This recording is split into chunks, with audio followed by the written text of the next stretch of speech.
My brother Ahmed got killed a week before Satya's birthday in this building. We were involved in the struggle against apartheid, against a very brutal enemy.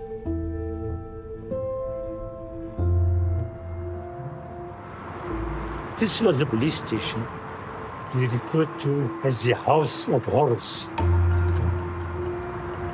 According to the police, during interrogation, Ahmed jumped from this window. My mother, my parents, my family never believed the version of the police. That was a cover-up. We knew that it was the apartheid regime killed him. But 45 years later, how do you get to the truth? The government has taken a firm decision to release Mr. Mandela unconditionally.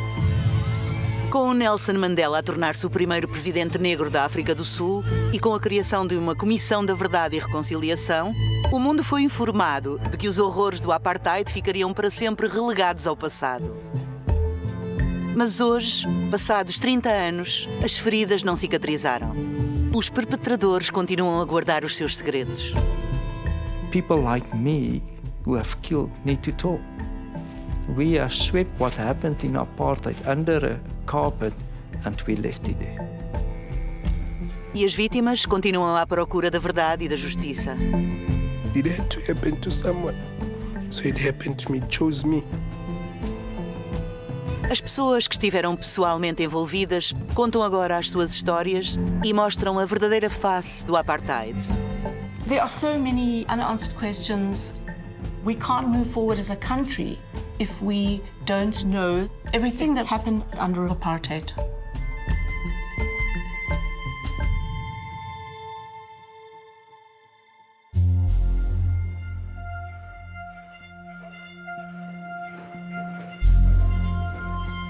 Discrimination had always existed in South Africa, whatever white group was in power. But the nationalists now institutionalized it, depriving non-whites of any expectation of ever achieving equality with whites. A partir de 1950, o governo branco da África do Sul classificou todos os cidadãos em grupos populacionais raciais: brancos, indianos, mestiços e negros. Sob o regime do Apartheid, o local onde se podia viver, trabalhar e casar era determinado pela cor da pele.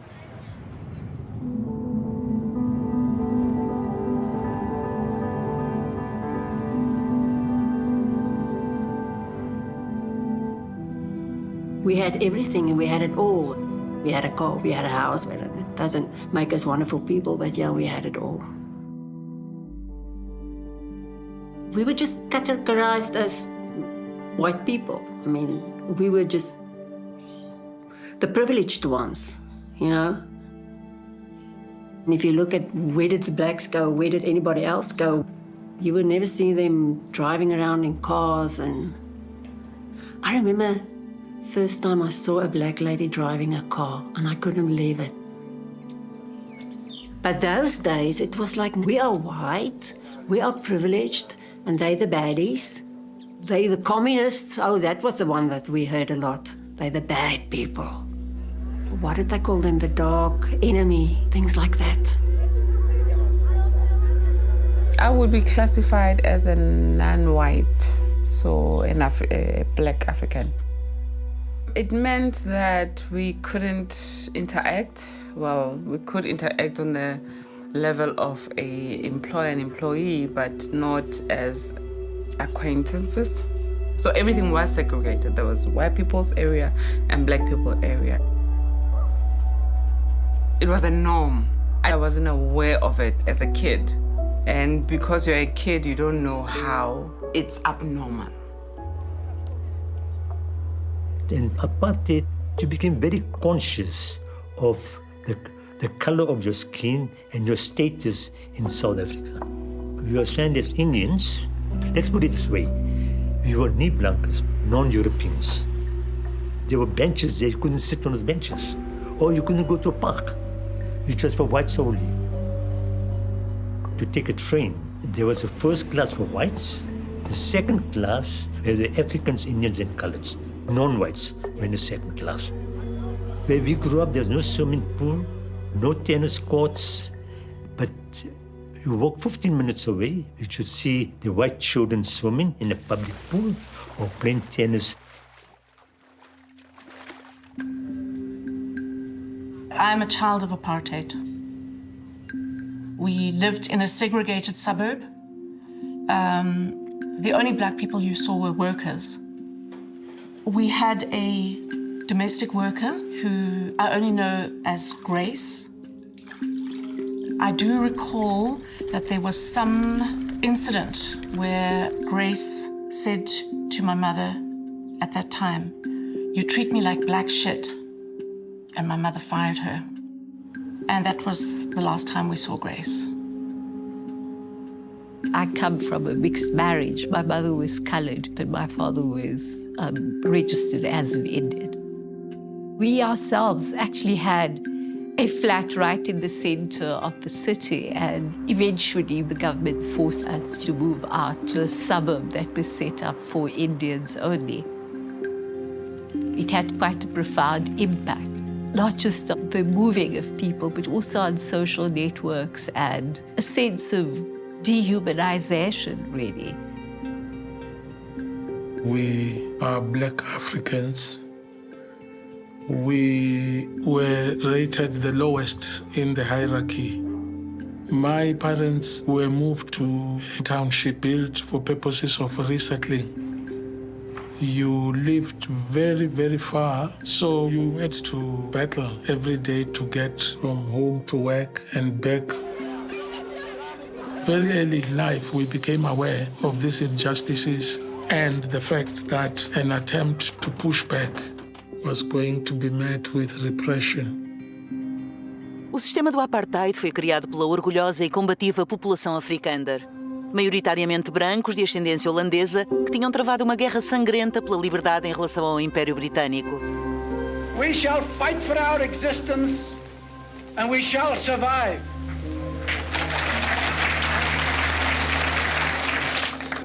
Sob a liderança de Hendrik Verwoerd, a África do Sul tornou-se uma república fora da Commonwealth. Isso fez dele uma figura heroica dentro da sua comunidade e da sua família. My grandfather was Dr. H.F. Verwoerd, and he was Prime Minister from 1958 to 1966. He grew up with that strong identification with Afrikaner culture. The stories of this small group of people who fought against the might of the British Empire and how that we now at last have our freedom, something to be very proud of. And then also had very strong cultural organizations like the Broederbond, which was really a kind of a secret network of people in positions of power, making sure that only those who are loyal to the Afrikaner cause would be appointed, say, as the head of a school or even a minister in the church. The Dutch Reformed Church was influential in developing this idea that society should be organized according to these different ethnic groups. What the church did was to provide this kind of moral justification. We could buy land, we could own property, we could accumulate wealth. We have taken 87% of the land of South Africa for ourselves, and we're using God to justify this. Prime Minister Verwoerd introduced the Transkei Plan for the 10 million natives. The government intends to geographically separate the blacks from the whites, except those natives needed as domestics, porters, street cleaners, and mine workers. I think my grandfather was probably the most influential in terms of providing a kind of ideology. He was the architect of apartheid. Our policy is one which is called by an Afrikaans word, apartheid. And I'm afraid that has been misunderstood so often. He came up with this notion of, okay, we actually are not wanting to control and suppress the majority of black South Africans. We want to give each ethnic group their own homeland. It could just as easily, and perhaps much better, be described as a policy of good neighborliness. When he talks about, people misunderstand apartheid, actually, it's a policy of good neighborliness. And then he has this smile. A oposição às políticas de Verwoerd estava a ganhar força. Movimentos anti-apartheid, como o Congresso Nacional Africano, ANC, começaram a organizar protestos em todo o país. Em março de 1960, outro movimento de libertação, o Congresso Pan-Africano, PAC, organizou uma manifestação em massa na cidade de Sharpeville.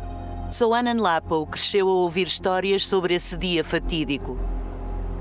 The PAC was a breakaway party from the ANC. They were more proud, they were defiant, they were challenging to the system.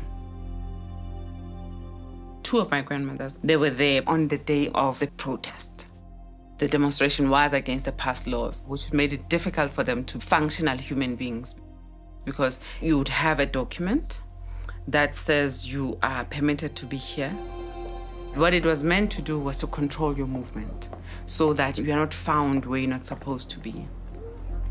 If I get out and go to the house next door without a pass and I happen to come across a policeman who was just enthusiastic about his job, I would, be in police station. Otherwise, I'll be deported to a homeland.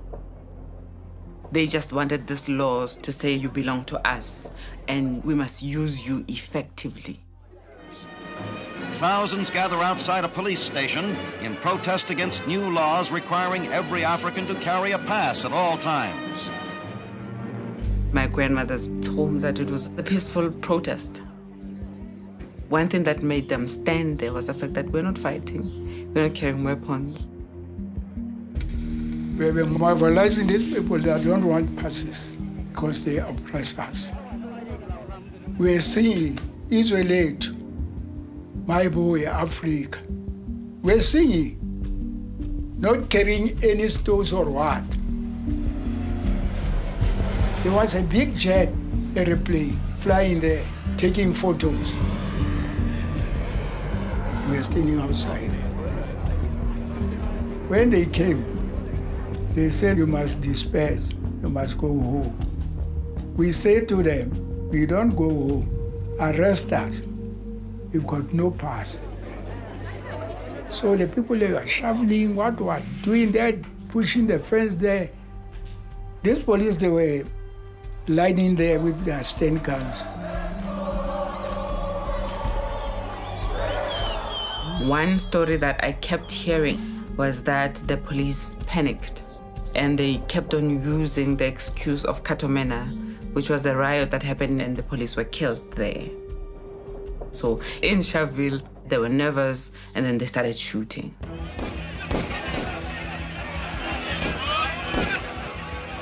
He shot at the crowd. It was a hail of bullets. They were shot at the back, running, and the result was mass murder, instantly.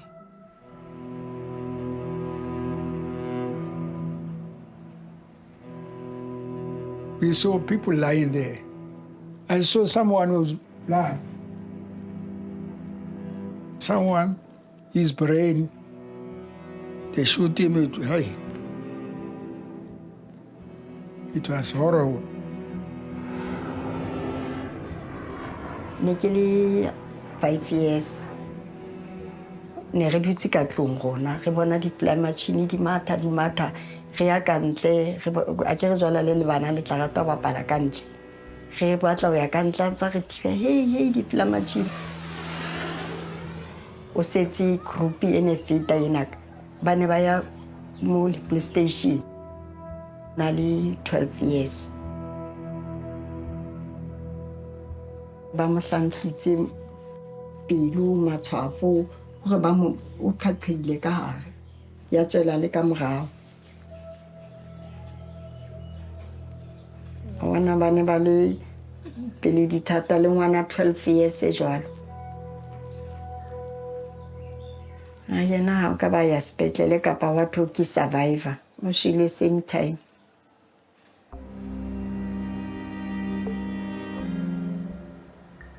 O thuka di-21 tseo tsa matšhileo ka morao ba thunya ba bolao go lana pula e ngata fela kore pula o thuke yone e lahlatswang madi a bona. O netha ho ka di-21 lelapa le la sala le mahlomolang kore ne re sa netefele ke niks ka tlung ho bileng kore ho no se monate niks.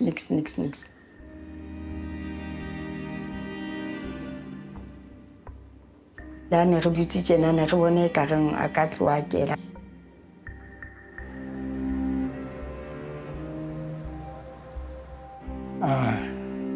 Even now, when I remember those years, it's painful to me. I've got a pain here when you talk about 1960.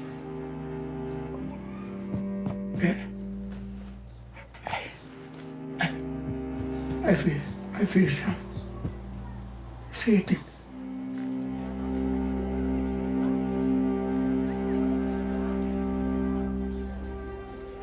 A polícia do Apartheid comunicou que 69 pessoas morreram. Mas os residentes de Sharpeville afirmam que um número muito superior nunca chegou a regressar a casa depois do massacre. We were told that when they started reporting the numbers, they kept on saying it was 20 people who died, it was 50 people. It kept on changing until they settled on 69. Re lo pata batho bao. Re ranka baruti, ra tsamara ya man. Mochari wa CHAVE police station. O lo kupa ditopo tseo di patuwe. Ne sentse di bona. O ba ne di la hlola fela ka mochari mo di paketse fela. Even now, we don't know how many bodies were taken to graveyard. This is the most painful part. If it's painful to me, as a third person who hears the story, I could only imagine for people who were there. On the day of the burial, the coffins came and you were told that in this box, it's your mother. Nobody viewed the bodies for the last time like we do as African people. Opa tuwe ke bona maponisa. Ba gore le abale ba ho thwe ke Mama James Butimon ha ba na bosho ba gore ke ena bane government ke ena na iketsetsa ntho tse da kaofela aba ile dilori tsa ile di eng kaofela. Everyone that you meet who was there at the time would tell you straight up that 69 is not the number. There was way more. These are the questions that we're asking ourselves now. The true story of Sharpeville must be told. The tragedy at Sharpeville shattered South Africa's confidence and brought upon the nation the wrath of international opinion. Sharpeville mostrou ao mundo os horrores do Apartheid. Mas enquanto a comunidade internacional condenava o massacre, o primeiro-ministro Verwoerd elogiava as ações da polícia. I need to be very careful how I speak about him because so much pain is associated with him. I've come across a picture of my grandfather and my grandmother, and he's surrounded by his grandchildren.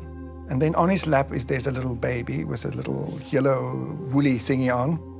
And I realize that I'm that young 6-month-old grandchild being held on his lap in a kind of maternal pose, which is not the image you expect of him. What I saw in the diary of my grandmother, they were very much in support of this idea of clamping down, stopping, like don't allow anything to spiral out of control. They supported the behavior of the police and the military, including at Sharpeville. At Sharpeville, police fired into a crowd of unarmed demonstrators, killing 69, including women and children. I was 12 years old when it happened. We heard it on the radio. My 3 brothers shared a room. We all listened to it together while we in bed. I mean, this is the first time in my life that people demonstrating peacefully were shot and killed. Just because of the color of your skin. I was upset. I think Sharpeville was a watershed moment because it became very apparent that there was no way that through peaceful means, through dialogue with the apartheid regime, that we would get our freedom. Nelson Mandela, destacado membro do ANC, escreveu uma carta ao primeiro-ministro Verwoerd pedindo-lhe que pusesse fim aos ataques brutais e que concedesse os mesmos direitos a todos os sul-africanos.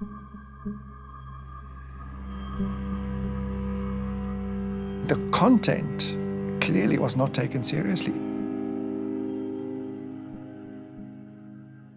Even if it was read, it was seen as not something that my grandfather wanted to respond to, because they knew that if they actually were to hand over power or give everybody equal say, then the future can't be controlled, and that they needed to do as much as possible to protect the interests of the Afrikaners.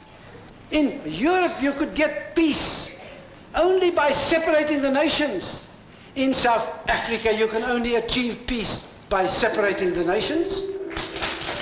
Imagine if my grandfather was more open and had a willingness to listen, how much pain and suffering we could have prevented. The ANC was always a non-violent organization.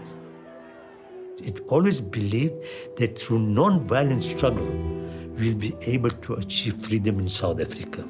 So the decision for armed struggle was not taken lightly, but there was no other way out. There are many people who feel that it is useless and futile for us to continue talking peace and non-violence against a government whose reply is only savage attacks on an unarmed and defenseless people. And I think the time has come for us to consider, in the light of our experiences, whether the methods which we have applied so far are adequate. Anybody who was a serious critic of the system were silenced or marginalized. I mean, the ANC leaders were put in prison and were on Robben Island. The Communist Party was banned. They were very good at suppressing opposition. A remarkable demonstration by a crowd of several hundred outside the courthouse in Pretoria. Nelson Mandela was accused with the others of plotting sabotage to overthrow the South African government by force. The verdict of guilty was not altogether surprising. At the back entrance, large crowds gather to watch the accused being driven away to start their life sentences. We always have the radio on, and that's where we heard the sentence that was meted out to the Rivonia trialers. And we were relieved that it was not a death sentence, it was a life sentence. As long as there's life, there's hope.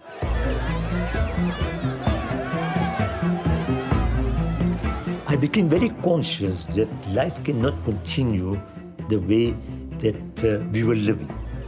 We had to take up arms to fight against the apartheid regime.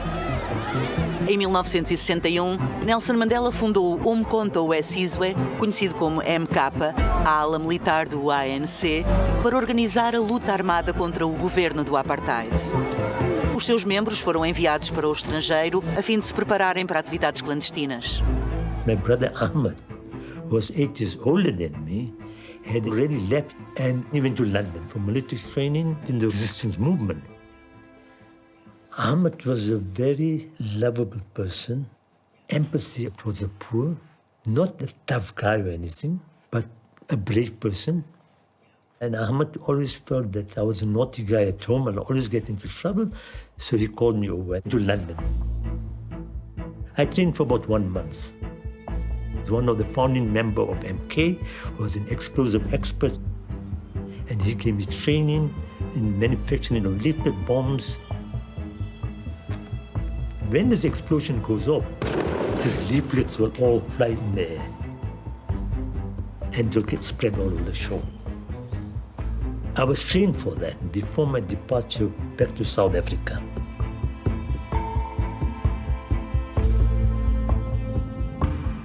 O aumento das atividades armadas do MK resultou em medidas mais brutais e extremas por parte das forças de segurança. A polícia recebeu instruções para reprimir qualquer forma de resistência.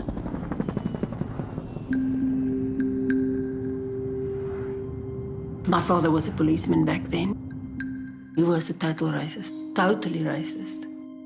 I remember when my dad was walking there, my brother was walking there, and I was walking behind them. And my dad would kick the black people against their ankles. He would just kick them. I mean, it was like, get out of my way. You know, what are you doing here? I felt so embarrassed. It was so cruel. I challenged him. I said, but why? Why are you so cruel? And then he would say, it's none of your business. Go to your room. I'm not talking to you. And then maybe he would add a hiding just to show me you won't ask that question again, you know. There were sometimes blood involved in these hidings on my legs and whatnot. He was grossly aggressive sometimes, very self-centered. As a policeman, I think he lived out that aggression. The apartheid era, they lived it out. That was some kind of a game to them, I think. We saw newspaper clippings.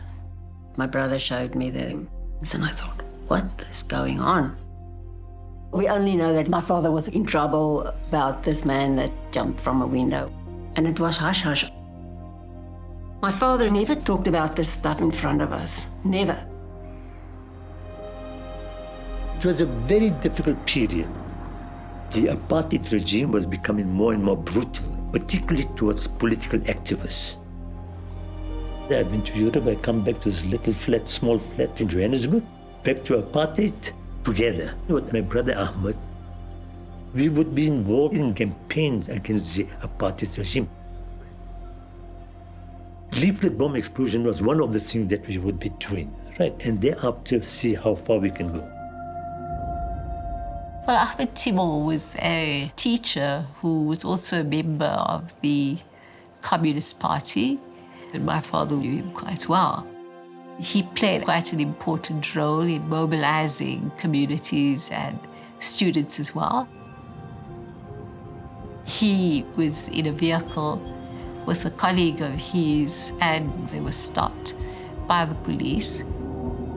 And the police found all these documents, pamphlets and stuff like that. Enquanto Ahmed Timur era levado para interrogatório, a polícia de segurança invadiu as casas de pessoas ligadas a ele. Yasmin Suka testemunhou em criança. On the night that Ahmed Timur was arrested, my father his name was on this list of people that Ahmed was sending material to. I remember that morning, there were these big burly security personnel. They said, we're going to search your house for subversive literature. And they left the house in turmoil. What shocked me the most was that my father, that I'd always thought was an incredibly courageous man, he was reduced to nothing. And that's what I think I realized, this enormous power that white people had. I was still sleeping at about 8 o'clock when I was surrounded by 6 policemen, secret policemen. And I was arrested and taken to the offices. So the interrogation started. I said, no, I didn't get any training. I resisted as long as I could resist. I was made to stand on a brick, given 2 telephone directories, which are heavy, up in the air. And when you relax, you punch, you knock down, made to stand again. You're not concerned about anything, you're concerned about your survival. Okay? And how long can you take this torture? So this one good guy came in and he said, Mohammed, we got bad news for you. I'm taking it back. Your brother's dead. They said he was in the custody of the security branch and he jumped and committed suicide. It was a shock to me, but do I believe them? Obviously, I'm going to mistrust them. I'm taken back to the security police headquarters. As we drive in, a newspaper poster, which is on the electric poles or whatever, the headline is Death Plunge. And there's a possibility it's Ahmed. Apparently, they were busy with interrogations. This man, he was sitting in this room with the big windows and supposedly ran past my father and jumped out of the window. And that's how he got killed. My question was always, what did my father do there? What was his role there? Why was he there in the first place? I thought he did something to the man.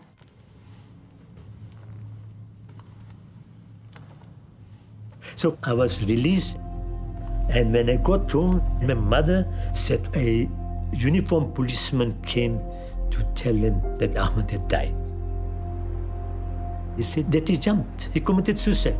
That was the finding. My family was devastated. They didn't believe it. Ahmed Timur was said to have jumped from the 10th floor. From what we've heard, he was so badly tortured that there's absolutely no way he could have stood on that ledge and jumped from the 10th floor. His body was brought to the mosque in Johannesburg for washing of the body. And a whole lot of people saw his body and the bruises and his face and his distorted eyes. Gruesome. It was a whole cover-up. They were so arrogant, they were so confident, Indians can't fly. That's why he fell to his death. So that was a joke among the security policemen, all covering for each other. I never believed the statement. I never believed anything they said in the papers. Never, because I know there was a big cover-up. I know they were protected. Right after I finished school, I left that house. Grabbed my bag, grabbed a few things, and I just disappeared. Never looked back.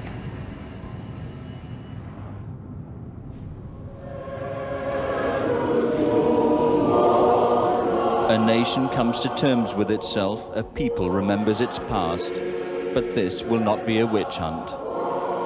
It's a chance for apartheid's lesser-known victims to share their grief. Para lidar com o passado, foi criada em 1996 uma Comissão de Verdade e Reconciliação sob a liderança de Desmond Tutu. Esta ofereceu reconhecimento às vítimas e amnistia aos perpetradores que estivessem dispostos a prestar testemunho.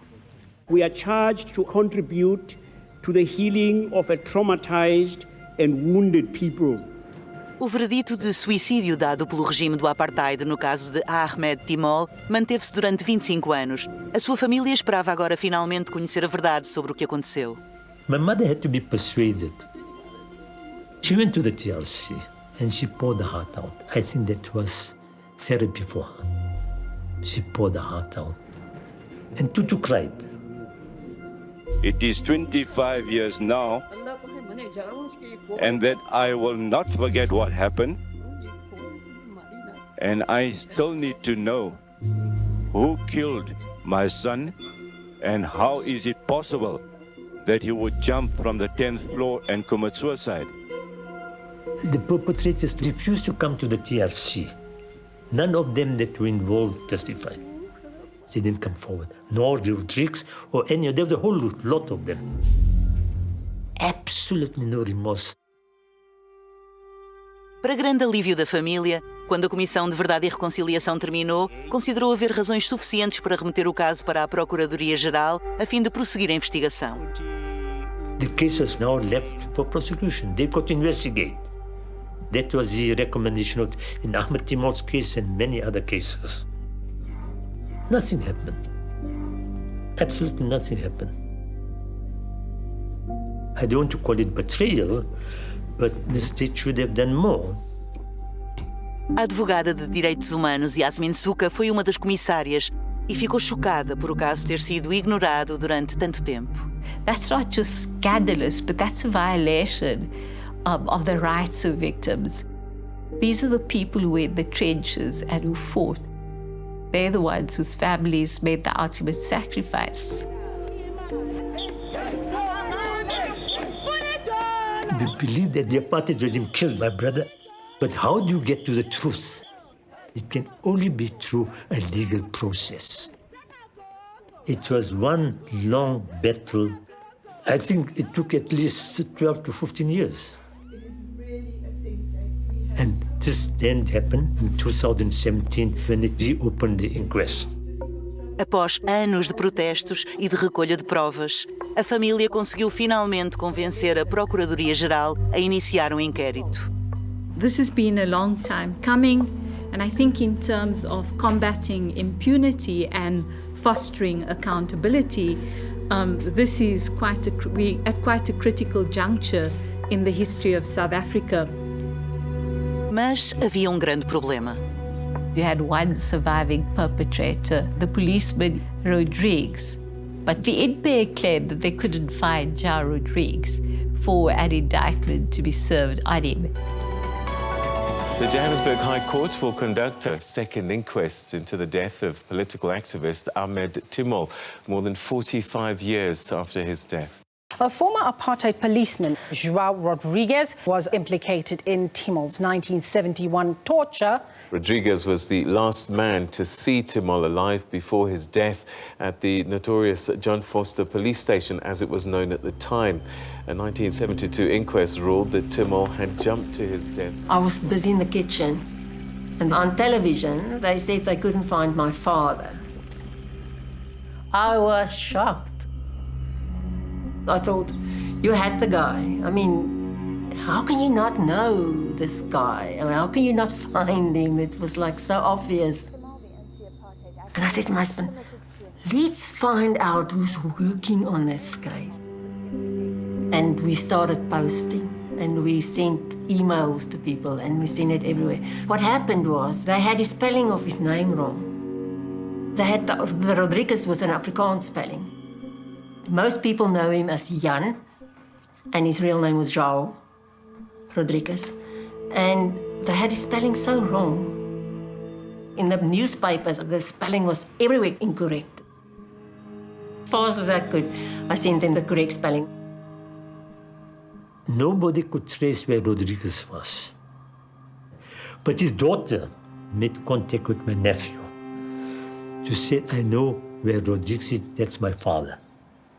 She betrayed her own father, a very big thing to do.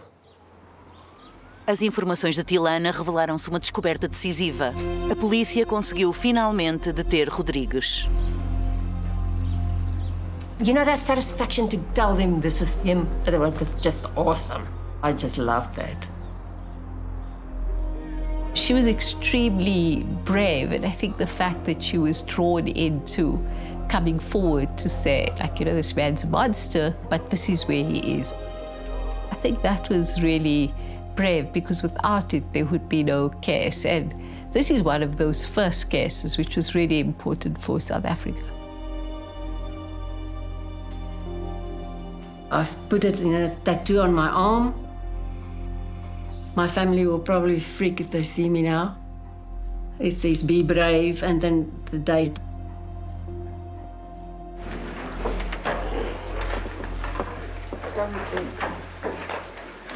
Mr. Timol's death, the 27th of October 1971. You were at John Vorster Square. That's correct. That to the left of Mr. Gloy. Yes. In front of Gloy, on the opposite of the table, were a man sitting. I didn't know at that time who he was. It was very traumatic to me, I must say, seeing him there in court. He was just old man. I thought, you're so pathetic. Look at you. Hoe hy die venster oopmaak. I saw him how he opened up the window. Ek het gesien hy duik deur die oop venster. And I saw him fly through that diving through that window. Even in court, he didn't bring out the truth. He didn't say what happened. Nothing of that. He was that kind of person. He will just keep his mouth shut. Ahmed loved life, and there's no way that he would take his own life. No way. He began to shake a bit. But he stuck to the main story. Oh, the detainee jumped out of the window. He was being loyal to his bosses. This court's prima facie finding is that members of the security branch were interrogating Timol on the day he died, murdered Timol. The High Court in Pretoria has ruled that Ahmed Timal did not commit suicide. He was murdered by apartheid police. Num veredito histórico, o juiz declarou que Ahmed Timal tinha sido efetivamente assassinado e recomendou que Rodrigues fosse agora julgado pelo seu homicídio. The fact that we got the verdict that Ahmed Timal did not commit suicide, I think, was the most important thing for myself and for my family. That he did not commit suicide, that he was brutally tortured and he was thrown out from the top of the building. The court ordered that the NPA actually indict Rodrigues, which they did, and then he took it through the courts to exercise his rights, I suppose, to appeal against that indictment. And it took a long time. And eventually, João Rodrigues dies. And so for the families, that's like a really big blow. The whole process came a bit of a farce. The case was delayed and delayed and delayed until he died of a natural death.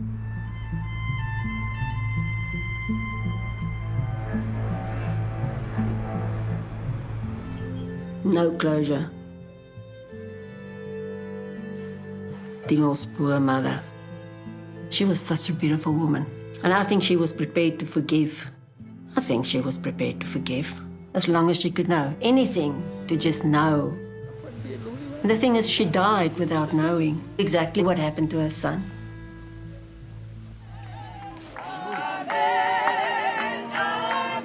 Não apenas no caso de Timal, mas também para tantos sobreviventes do regime do Apartheid, é difícil chegar à verdade, mesmo após todos estes anos. Em Sharpeville, os residentes liderados por Tsoanan Lapo continuam a lutar para que seja investigado o número real de mortos no dia do massacre. Acreditam que foi superior aos 69 relatados pela polícia do Apartheid. Para eles, o passado por resolver ecoa no presente. There's a ritual that we do when we bury somebody. We have to see your body. Your family member must be the one that washes you the last time. So that if you've died violently, that bad luck does not return. Not having performed all of those rituals after the Sharpeville massacre has led to what Sharpeville is today. And that is a continuous cycle of bloodshed. If it's not stabbing, it's gunshots. I think the massacre landed on me when my brother was killed in Sharpeville 20 years ago this year. My brother was shot almost close to the gravesite, actually. Had a disagreement with this guy, and from a disagreement to a fatally shooting him from the back, which is the same way that the victims of the Sharpeville massacre were shot. The only way to stop the misfortune that's happening in Sharpeville is to get to the bottom of the truth. Na sua busca para contestar o número oficial de mortos da era do Apartheid, Tsoana procura ajuda junto de 2 investigadores dos Estados Unidos. I came into contact with Bill and Nancy. And when they came here, the people that they met said to them, we've been saying that it's more than 69, but nobody was really listening. So Bill and Nancy decided to look into our archives. Himself was wearing a red. On that trip in 2018, our eyes were really opened. And that's really what got us started, collecting information about Sharpeville. They knew that more were killed, but they've never been able to prove it. We've been doing research on South Africa for, 40, 50 years. We felt what we could do is we could access the records in the National Archives. During the apartheid years, certainly the 70s and 80s, people could never get access to records about Sharpeville because those were off limits. The police kept them to themselves, and people probably also assumed all records had been destroyed or they don't exist or something like that. That's what that is, yeah. £6 a week. We are the first researchers to look in detail at these police records in almost 65 years, and we've made big discoveries. One of the first records that we discovered was a list of names of everybody who had been injured on that day and many of the people who died.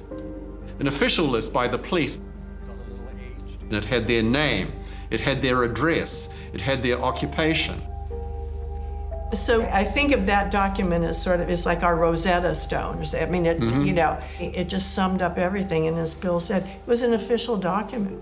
It's always been there. The police knew. There's the entrance wound on the back, the exit wounds on the front. So it demonstrates the police are actually meticulous. We found individual files, including autopsy records for those who were killed, medical records for those who were injured, and then we made copies. His interview that Abraham Mofokeng did with We have ended up coming up with a total of, we believe, at least 91 people killed and at least 238 injured that day. It's at least a third more than was recorded. Here, there is documentary evidence that can't be questioned that shows that far more people were killed that day than the police claimed at the time, and that has been repeated ever since.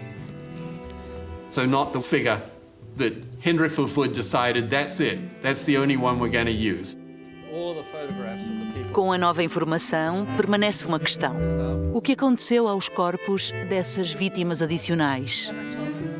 We've identified people, but we're not really sure about what happened to the bodies.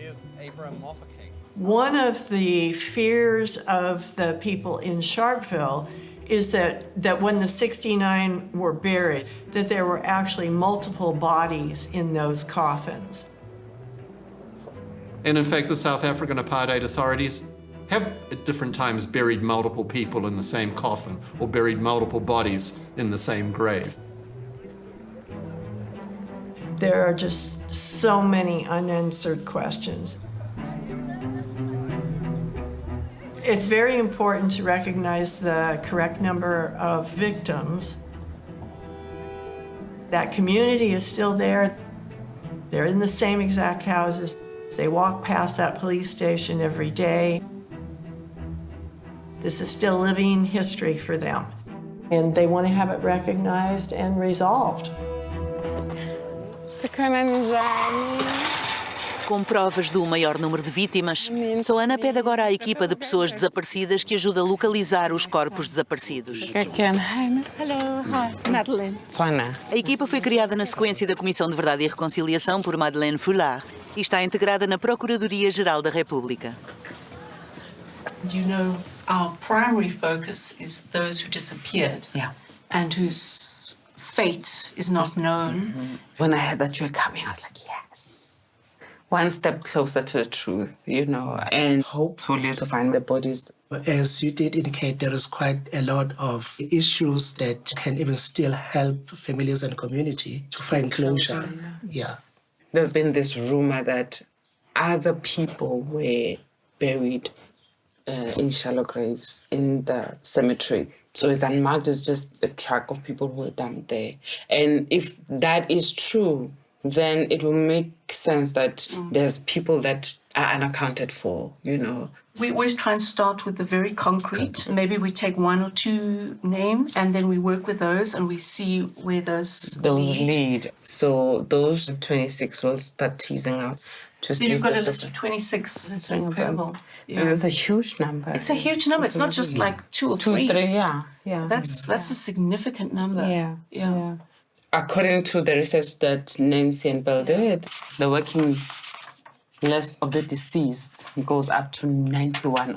But right now it's 95, so they found other names. That's amazing. Yeah, right?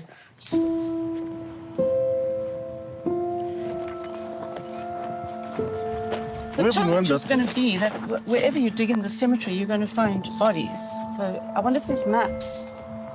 John, you lead the way.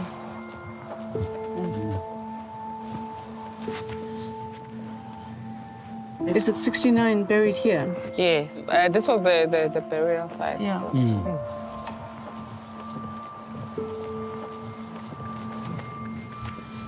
The difference between 69 and 95 is a huge number. Where are those people? Where are they buried? You can't say rest in peace. We have to correct what was done here. It's a lot of graves. It's a lot of graves and a lot of information all at once. Where can we start? Definitely the additional 20, 25, 26 other victims. I think those must be investigated and their burial places established. I think you've rocked our world. Thank you. Information about the additional victims. Yeah. And that's incredibly important that they get recognized and included. Yeah. Na sequência da sua visita, Madeleine Foulard concorda em trazer de volta a sua equipa e iniciar o processo de escavação na esperança de encontrar as vítimas. We have to find the missing bodies.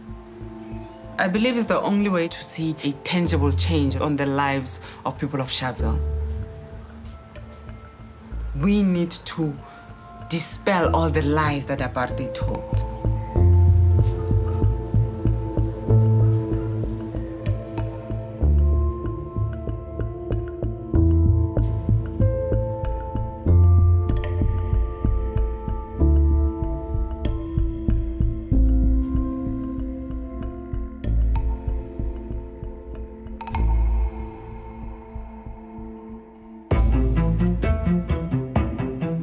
They all pumped here, the four of them. Then we eliminated. I felt condemned because it was my first time I was implicated in killing a person. We were desperate. We were anti-terrorists. There was no respect for life or anything. We lost our brothers and they were very young. Their future was just cut off. I'm talking to the lawyers, so judge says no.